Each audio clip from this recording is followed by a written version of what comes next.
everyone thinks about themselves as having a touch of Batman in them. Batman himself is pretty sexy. He's like the one superhero you could actually be. He's moral, he's tough, he's just cool. Now hold on to your hat and watch those valuables. It's going to be a bumpy ride.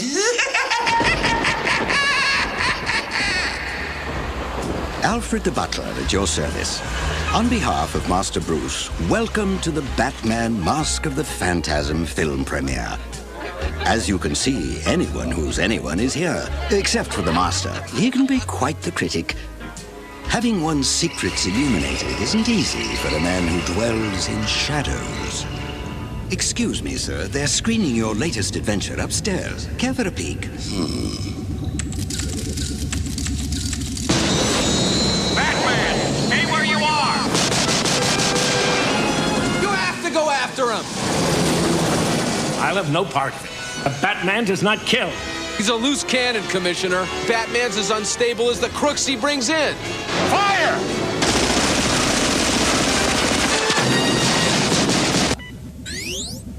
Too close for comfort, sir? You think you know everything about me, don't you? I dive at your bottom. I bloody well ought to, sir.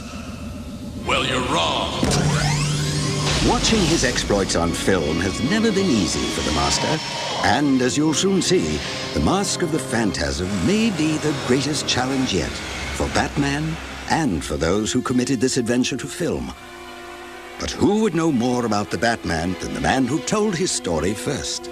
Superman was the only one that preceded Batman by 1 year in 1938, and they were looking for another super-duper hero. And so I dug out some early sketches that I did from Leonardo da Vinci's notebook. And one was a flying machine, and to me it looked just like a bat. While the Man of Steel was the American dream, the Batman became its Dark Knight. Batman in 1939 was a loner. I wanted him to be a vigilante, basically, very dark and gloomy. The Shadow had a gun, so I thought maybe he ought to have a gun. My publisher at that time thought a hero should not kill people, so we got rid of the guns. After that, we relied on his physical prowess, like Doug Fairbanks Sr. as Zorro, and his intellect, like Sherlock Holmes. Through scores more comic books, several live-action adventures, and the graphic novels of the 70s and 80s, this mysterious creature of the night was now a legend, and the legend would culminate with the most dramatic Dark Knight of all, Tim Burton's Batman. But was that the end? Hardly. Another television series? What we have is something that was totally different than anything else that was on television. It was very different than anything that had been done in animation in a long time. It was an animated drama. Along came a team of artists and writers with their own flair for the dramatic, and a revolutionary new animated series was born. Jean McCurdy called us together and said that she liked our approach. Would we do a 2-minute piece to show what the series might look like? And we thought, that'll be a blast. The animated series brought back all the Batman's dreaded adversaries. Freeze. And all his marvelous toys. But it was the innovative artwork that made these shows so special. If you look at the characters, they're very simplified, streamlined kinds of designs. Characters are drawn with realistic proportions and cartoony styling. That's really the style that sets it apart, is the cartooniness of the characters and the darkness of the backgrounds. I started with black paper as opposed to white paper.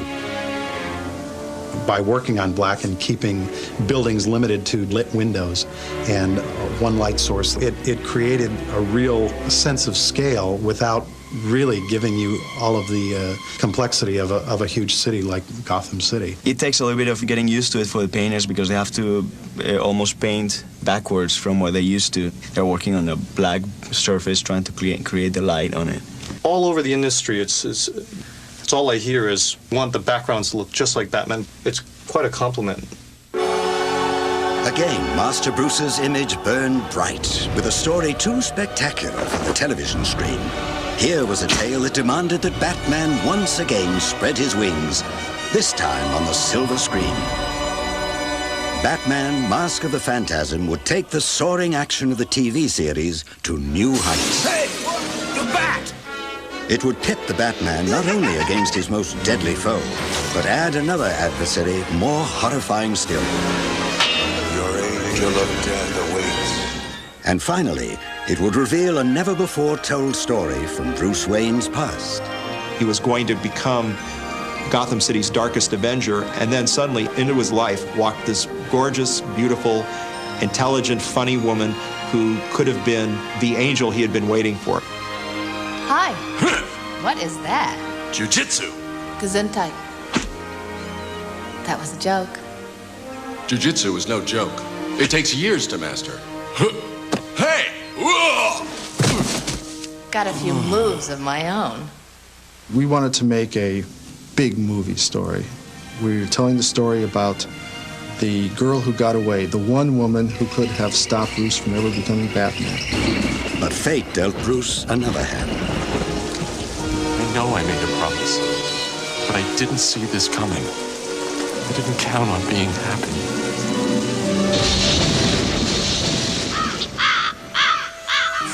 Forget about me. And happiness was never part of the plan.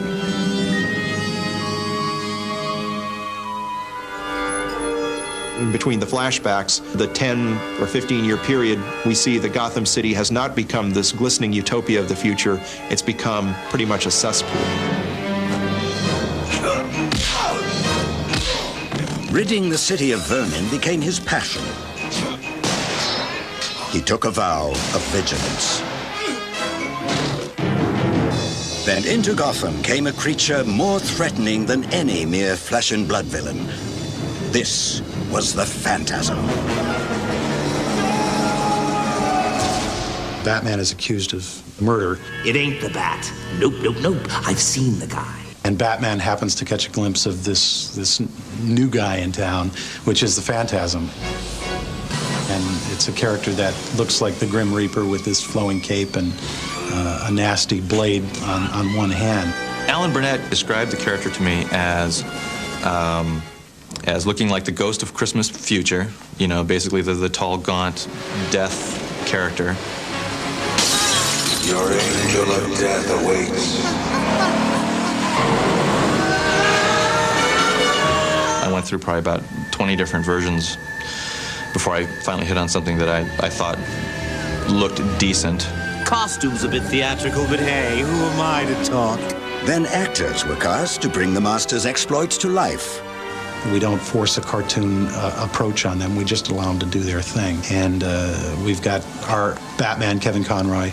Vocally, there's a lot of difference between the Batman persona and the Bruce Wayne persona, even though it's the same person. It's got to be one or the other. I can't have it both ways. Miss Beaumont would be glad to know you feel that way, Master Bruce. They have to be very, very cleanly distinct, and one is the mysterious and the darker corners of a man. Mark Hamill is the Joker and is great. The only thing they showed me was one drawing, and I thought, he's got so many teeth. He's all teeth. He's all teeth. But it's great because, you know, I'll do these wild things. I'll look out in the booth and ask Andrea Romano, who's our director, was that over the top? And she's going, come on, for the Joker? Give me a break. I wish that all my movies were animated. Daniel Delaney plays Andrea Beaumont. You don't sit here thinking, oh, I was so fat that day. You know, when you're acting in a movie, you know, you're hot, you're sweating, your co-star has body odor, you know, you don't really like him. All these things are coming into play, but when it's animated, everything's perfect. What do you say? Of course I will. I never thought this would happen. And though I'm loath to sound my own horn, there was one who may do it for me. Well, he's a little prissy, a little sardonic. What the heck am I doing, Alfred? This isn't part of the plan. I must be going nuts. If I may make so bold, Master Bruce, I'd say quite the reverse. Very loyal. Oh, totally loyal and very useful, I think, to Batman. At this point, artists were able to pencil the Batman's every move, shot by shot. Storyboards were created amongst 4 directors and about 10 or 12 storyboard artists. It's great to have, you know, a cassette of Mark Hamill doing the Joker. Just listening to the way he does the line readings, you get a facial expression in your head as to how he's, you know, the look on his face or whatever. None of the directors have any problem visualizing things. And none of the board artists or designers either. It's just second nature. You don't go and say, like, what kind of a cartoon, what kind of what would Bob Clampett do? You don't say that. You go and say, well, what would Hitchcock do?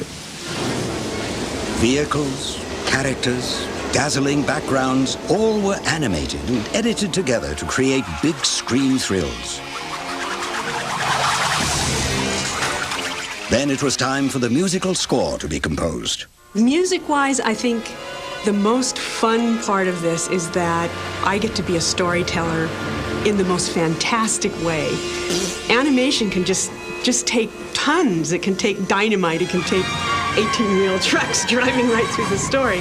And that's the most fun part of music, is to be fantastical and draw upon every kind of imaginative music source I can think of. Finally, the actors were reassembled where they confronted their cartoon selves for the very first time. She has beautiful eyes. Absolutely gorgeous. I wish I looked that good. And they're recording their dialogue to the lip sync of the characters. If I don't pay him back within 24 hours, they'll find us and they'll kill us both. Yeah. Excellent. We're going on to 532, please. It's funny because when you do the kisses, you have to make noise, so you got to go. Only through the magic of animation could performers 1,000 miles apart bring romance to life. How long is this kiss? I hope Kevin appreciates that. What I might cringe at myself doing in a regular film, I find myself getting a real kick out of doing in animation. What? Please, Sal. Very well done. But it can't get cartoony, but it's got to be broad enough so that only your voice can convey the story. Why did the Joker meet with you? I don't know. That's not the answer I want. Wouldn't it be great if I'd finally driven him off the deep end?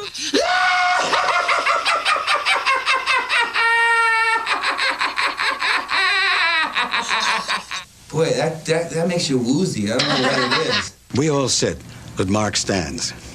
I guess he has to, because his performance is so high, it's so, you know, active. Honey, I'm home! At last, the powerful adventure, Batman, Mask of the Phantasm, is ready for its big screen debut. But as always, the Batman himself remains a figure of mystery, a lone crusader in the night. Everything that Batman is, he has learned and worked for. He is the ultimate wish fulfillment in that the common, ordinary, non-superpowered person can take the situation in their own hands and make it better. There's a darkness to him that I think is probably intriguing to most women. It's almost a Hamlet-like quality to the guy. Batman, I love you. And I only wish we had another 100 years together. I can still watch the Adam West shows, and I can still read the Frank Miller Dark Knight comics, and I can watch the movies, you know. It's like they're all different, but they're all Batman. Master Bruce, back from a night of fighting crime, sir? The Gotham Drive-In, actually. This Mask of Phantasm is some kind of movie. So I've heard, sir, so I've heard. Hey, Alfred, can you get grape soda stains out of a cape?